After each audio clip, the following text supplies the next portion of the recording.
अस्सलाम वालेकुम everyone and उम्मीद करता हूँ कि आप सब खैरियत से होंगे। आज अपनी इस वीडियो के अंदर मैं आपसे डिस्कस करूँगा अबाउट जो करंट बजट गवर्नमेंट ने प्रेजेंट किया साल 2022 एंड 2023 के लिए, उसके हवाले से स्पेसिफ़िकली सेक्टर जो रियल स्टेट का है जिससे हम लोग बिलोंग करते हैं, उन टैक्सेस के हवाले से अपनी आज की इस वीडियो में हम डिस्कस करेंगे कि क्या गेन टैक्स की इन्होंने रेशो रखी है, किन किन रीजन्स के अंदर क्या क्या टैक्सेस हमें फेस करना पड़ेंगे, उनके अगेंस्ट जो है क्या जो इम्पेक्ट हमें अपनी प्रॉपर्टी के ऊपर देखने को मिलेगा with respect to market value, with respect to profit value. Then second जो चीज़ है वो हम ये देखेंगे कि आया कि हमारे पास इस बजट के अंदर भी कुछ अपॉर्चुनिटी या फिर कोई ऑप्शंस ऐसे अवेलेबिलिटी में आ रहे हैं जिनमें अगर हम इन्वेस्टमेंट करते हैं तो उसके अगेंस्ट एक प्रॉफिट ले सकें। थोड़ा सा बजट के हवाले से मैं डिस्कस कर रहा हूँ कि जो टैक्सेस इन्होंने इम्पोज किए प्रॉपर्टी के ऊपर, तो उसमें फ़र्स्ट ऑफ ऑल आपकी चीज़ आती है कैपिटल गेन। कैपिटल गेन इन्होंने जो है वो इम्पोज किया है 6 साल के लिए प्लॉट के ऊपर,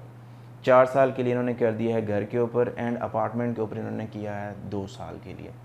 यानी कि आप अगर एक प्लॉट ओन करते हैं आज और उसको इसी साल के अंदर बेचने जाते हैं तो आपको 15% जो है वो कैपिटल गेन टैक्स अपनी उस ट्रांजैक्शन के अगेंस्ट पे करना पड़ेगा टू द गवर्नमेंट।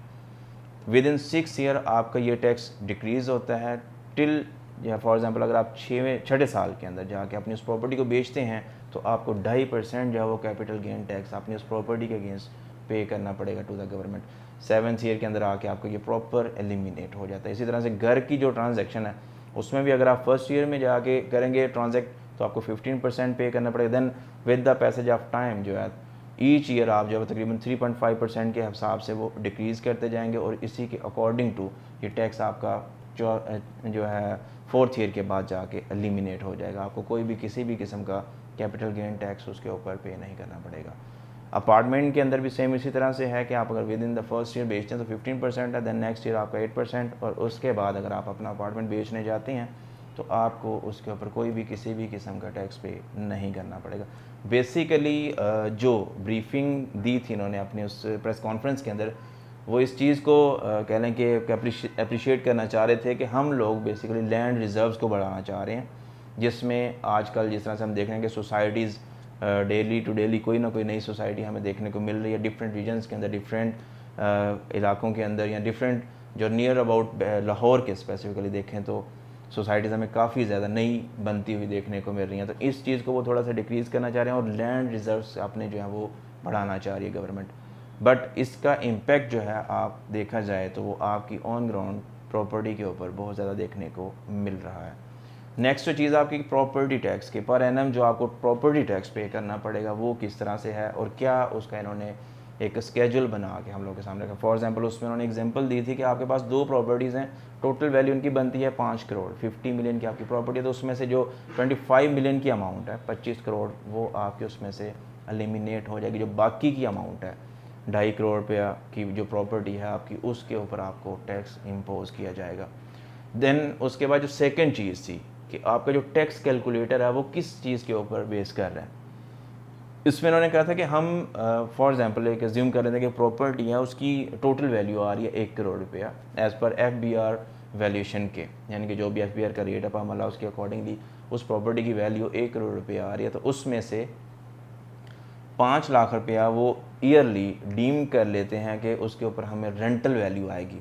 देन उसका जो 20% है वो लेके उसको एज ए कंसीडर कर रहे हैं कि 1% है टोटल वैल्यू का एक रेंटल इनकम की शेप के अंदर, जो प्रॉपर वो ईच ईयर आपसे कह लें कि डिडक्ट करेंगे या फिर गवर्नमेंट जो है वो आपसे कलेक्ट करेगी in the shape of gain के टैक्स या फिर यूँ कह लें कि इनकम टैक्स की मद के अंदर।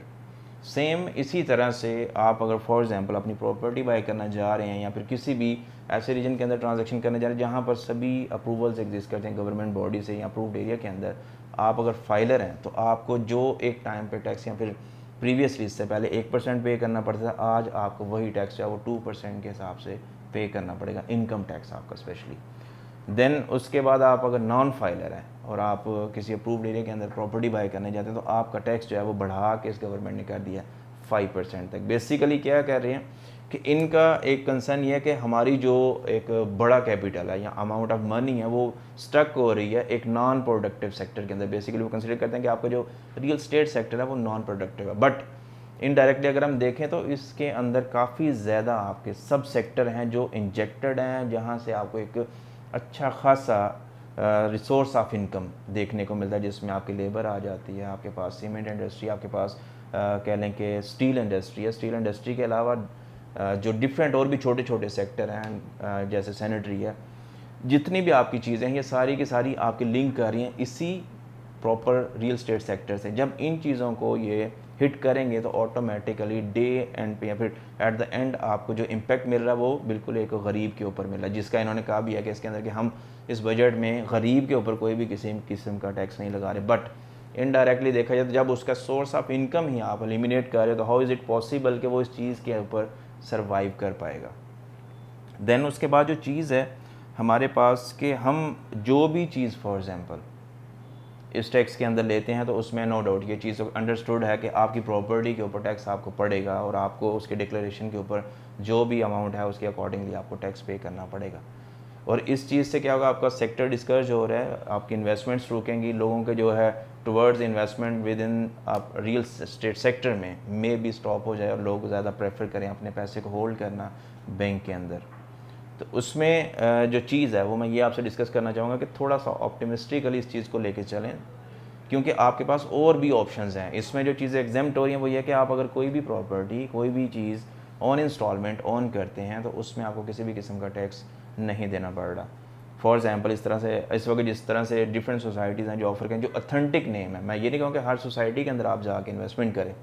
जो ऑथेंटिक नेम है, प्रॉपर क्रेडिबिलिटी उनकी मार्केट के अकॉर्डिंग टू अच्छी है, उनकी गुडविल अच्छी है मार्केट के अंदर, उनका नाम अच्छा है, तो उनके अंदर आप जाके इन्वेस्टमेंट करें। जिसमें लाहौर स्मार्ट सिटी है, आपका इत्तेहाद का जो यूनियन डेवलपर है, उसके बाद अभी रिसेंट इत्तेहाद फेज़ 2 है, इनमें आप अगर आप आके इन्वेस्टमेंट करते हैं तो आपको एक अच्छा इन रिटर्न प्रॉफिट देखने को मिल सकता है। क्योंकि ये चीज़ बेसिकली ऑन ग्राउंड को तो डिस्कस करिए, बट इनडायरेक्टली आपकी जो छोटी अमाउंट की इन्वेस्टमेंट्स हैं, यहाँ पे मैं एक वर्ड यूज़ करूँगा कि छोटी जो आपकी स्मॉल इन्वेस्टमेंट्स हैं उसके अंदर इस चीज़ को लेके एक बेहतर और अच्छा प्रोडक्टिव इन रिटर्न प्रॉफिट आने के चांसेस मुझे दिख रहे हैं। ये as per my school of thought है। अगर आपका कोई भी इसके हवाले से डिफरेंट ओपिनियन हो तो हमारा कमेंट सेक्शन आपके सामने है, आप उसमें अपनी जो भी राय है उसको जो है वो डिस्क्लोज़ कर सकते हैं, फिर डिस्कस कर सकते हैं हमसे। देन उसके बाद जो चीज़ है जो मुझे समझ में आ रही है ये है कि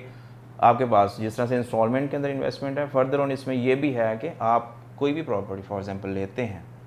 नो डाउट उसमें आपको टैक्स पे करना पड़ता है एनुअली, बट उसके इन रिटर्न अगर देखा जाए तो वहाँ पर यहाँ पे जिस भी रीजन में आपकी प्रॉपर्टी है वो अप्रिशिएट भी उसी तरह से कर रही है। इस वक्त अगर कहना कि मार्केट बिल्कुल क्रैश कर जाएगी या फिर हर चीज़ डिक्लाइन करेगी, no doubt correction part of a market, हर चीज़ के अंदर कुरेक्शन आती है, उसमें एक प्राइस अपनी नॉर्मल जो इस वक्त चल रही है सम टाइम अपरवर्ड टुवर्ड्स अपवर्ड जो है ना मूव कर रही होती है, देन बीच में जो है ना थोड़ा सा डिक्लाइन आता है, लेकिन वो करेक्शन की कंसिडरेशन में आती है वो चीज़। तो जैसे जैसे मार्केट अपने आप को करेक्ट करती है ऑटोमेटिकली आपकी जो मार्केट वैल्यू है वो एक बेहतर और अच्छी प्राइस के ऊपर सस्टेन करती है। और विद इन द